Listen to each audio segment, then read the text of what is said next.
Declaration of Independence. Local members of the Texas Criminal Defense Lawyers Association are doing readings just like this all over the state today at county courthouses and public buildings all across the state. I stand before you with a group of local attorneys that I'm very proud to be affiliated with, the Criminal Defense Bar. It seems odd to me that so many people condemn the choice to be a criminal defense attorney, and why so many people question why we choose to be criminal defenders.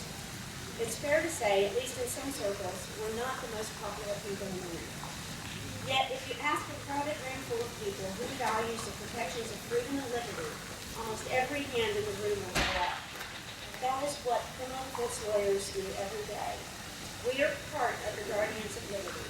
We carry the torch that our founding fathers believed to be vitally important to a free society, as memorialized in our Constitution in the Sixth Amendment, which states in part, to have the assistance of counsel for his defense. That is what we do every day, is to help protect people's constitutional rights. Why is the Declaration of Independence important? The Declaration of Independence was the revolutionary manifesto that called for the end of British rule over America. The Declaration of Independence is actually the foundation upon which later the Bill of Rights and the United States Constitution were written. The Declaration was but a first step in our fight for freedom. And while the Declaration itself did not secure our liberty or free the slaves, it set us on our path to freedom, and later to the Civil War, and then on to the Civil Rights Movement. Our founding fathers' fight for liberty is not over. It is still our fight, and that battle rages on. Those of us who believe in freedom remember Thomas Jefferson's admonition that the fight for liberty requires eternal vigilance. As criminal defense attorneys, we continue our battle to protect the freedoms and liberties that we all cherish. And with that, we give you the reading of the Declaration of Independence.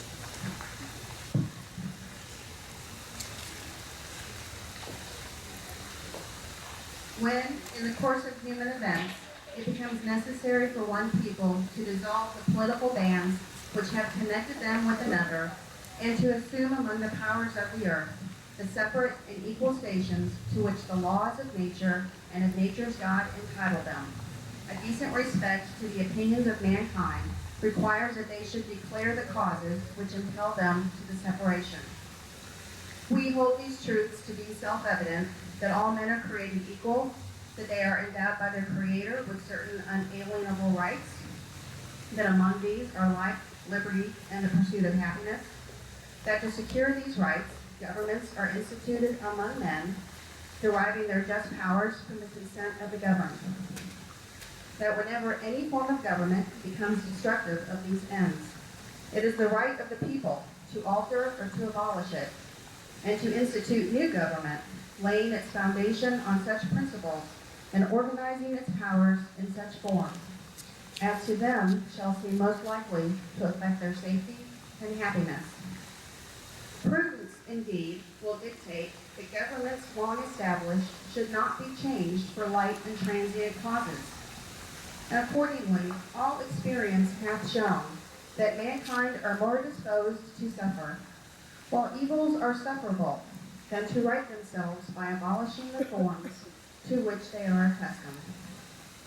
For when a long train of abuses and usurpations, pursuing invariably the same object, evinces a design to reduce them under absolute despotism, it is their right, it is their duty, to throw off such government, and to provide new guards for their future security.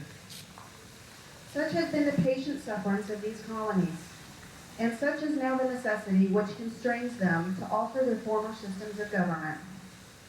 The history of the present King of Great Britain is a history of repeated injuries and usurpations, all having in direct object the establishment of an absolute tyranny over these states. To prove this, let facts be submitted to a candid world.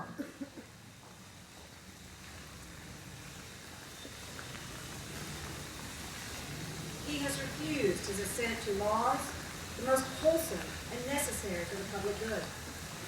He has forbidden his governors to pass laws of immediate and pressing importance, unless suspended in their operation so his assent should be obtained. and when so suspended, he has utterly neglected to attend them.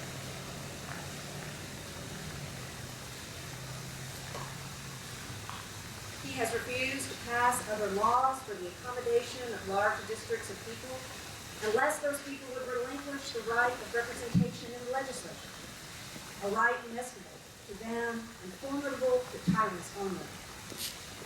He has called together legislative bodies at places unusual, uncomfortable, and distant from the depository of their public records, for the sole purpose of fatiguing them into compliance with his measures. He has dissolved representative houses repeatedly for opposing with manly firmness his invasions on the rights of the people. He has refused for a long time, after such dissolutions, to cause others to be elected, whereby the legislative powers, incapable of annihilation, have returned to the people at large for their exercise, the state remaining in the meantime exposed to all the dangers of invasion from without and convulsions from within.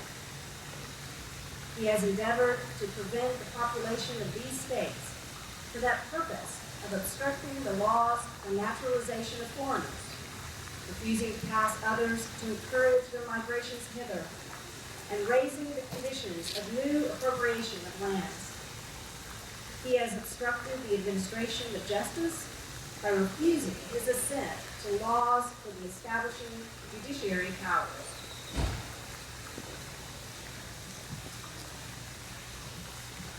He has made judges dependent on his will alone for the tenure of their offices and the amount and payment of their salaries. He has erected a multitude of new offices and sent hither swarms of officers to harass our people and eat out their substance. He has kept among us in times of peace standing armies without the consent of our legislatures. He has effected to render the military independent of and superior to the civil power.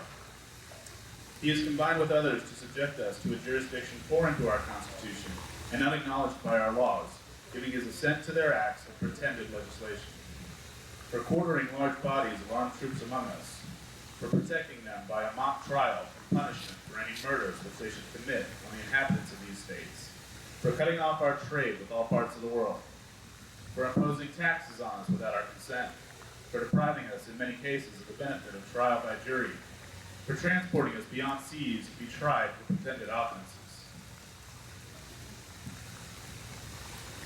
for abolishing a free system of English laws in neighboring province and establishing therein an arbitrary government and enlarging its boundaries so as to render it at once an example and fit instrument for introducing the same absolute rule into these colonies, for taking away our charters, abolishing our most valuable laws, and altering fundamentally the forms of our governments, for suspending our own legislatures and declaring themselves invested with power to legislate for us in all cases whatsoever.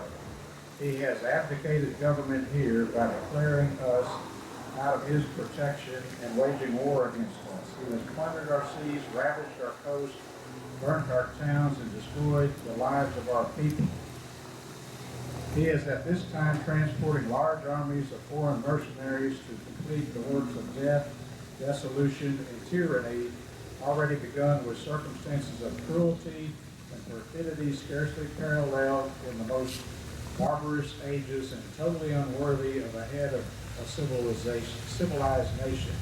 He has constrained our fellow citizens, taken captive on the high seas to bear arms against their country, to become the executioners of their friends and brethren, or to fall themselves by their hands. He has excited domestic insurrections amongst us and has endeavored to bring on inhabitants of our frontiers, the merciless savages whose known rule of warfare is undistinguished destruction of all ages, sexes, and conditions.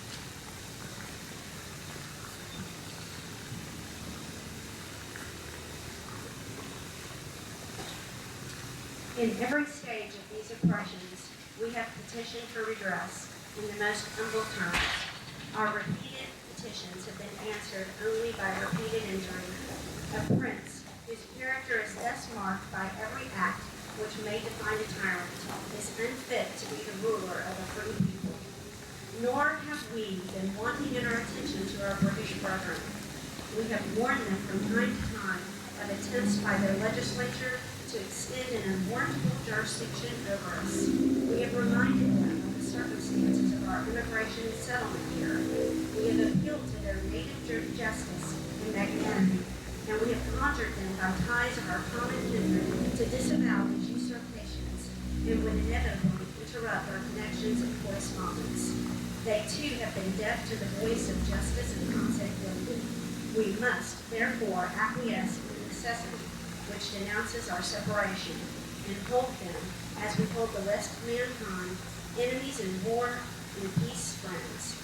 We therefore, the representatives of the United States of America and General Congress, assembled, appealing to the Supreme Judge of the world for the rectitude of our intentions, do, in the name and by authority of the good people of these colonies, solemnly publish and declare that these united colonies are, and of right ought to be, free and independent states that are absolved from all allegiance to the British crown, and that all political connection between them and the state of Great Britain is and ought to be totally dissolved, and that as free and independent states they have full power to levy war, conclude peace, contract alliances, establish commerce, and do all other acts and things which independent states may of right do.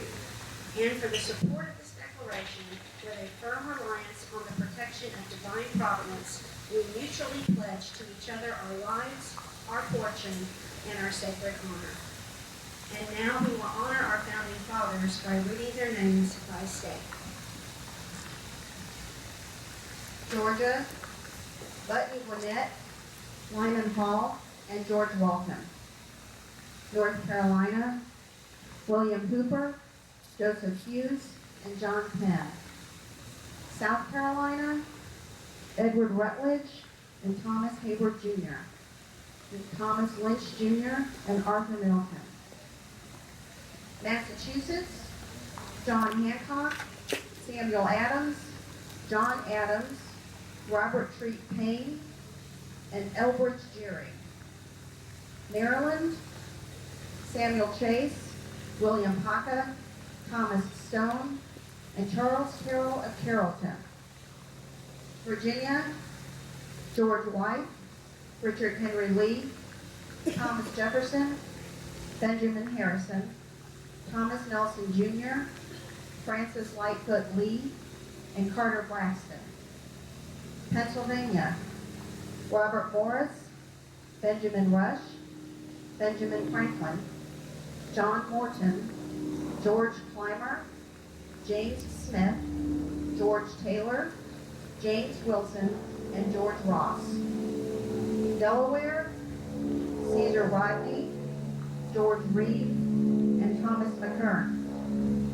New York, William Floyd, Philip Livingston, Francis Lewis, and Lewis Morris. New Jersey, Richard Stockton, John Witherspoon, Francis Hopkinson, John Hart, and Abraham Clark. New Hampshire, Josiah Bartlett, William Whipple, and Matthew Thornton. Rhode Island, Stephen Hopkins and William Ellery. And Connecticut, Roger Sherman, Samuel Huntington, William Williams, and Oliver Wolcott. We'd like to thank you all for coming out today and listening to us read this Declaration of Independence. We hope you have a happy 4th of July, and hopefully we'll see you again next year.